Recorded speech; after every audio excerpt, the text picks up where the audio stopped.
go'aan ka aad gaadheen haddaad beesha garxajistihiin haddaanu suweera wallahi waanu idinla qaadanay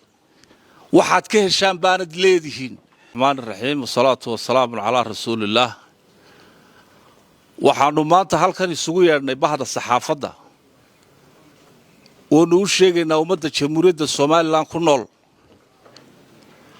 Cabdiraxmaan Maxamed Cabdilaahi Cirro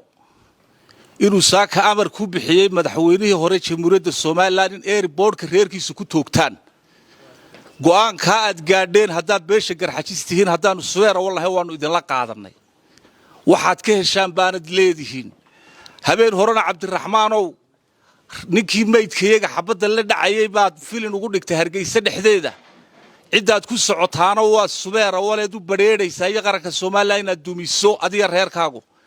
in badan baanu indhaha ka qarsanay 9 bilood dagaal baad nagu wadaa iyo qujayn koladaad saaka Muuse Biixi Cabdiyo madaxweynihii shalay xilka kugu wareejiyay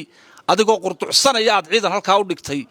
waxaad ka hesho waxba naga siinaad iyo reerkiinu garxajisow dagaalka waanu idin la gudoonsanay waanu ka diyaar garoobaynaa suweera wallahi waxaan leenahay ninka dambe naga daba hadlee biiri qaata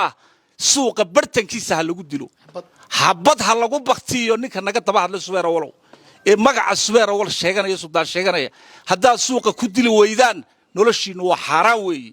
dagaalkaana waanu gudoonsanay waanu idin la qaadanay halkaan Cabdiraxmaan oo xukumaysaad xukumi doontaa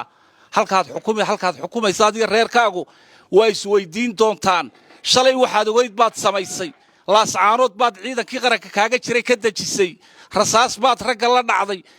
ragga leynaya darajada siisaa dalacsiisaa waagi bariyaba anagoo arkayna maantana Muuse xabad soo qaadatay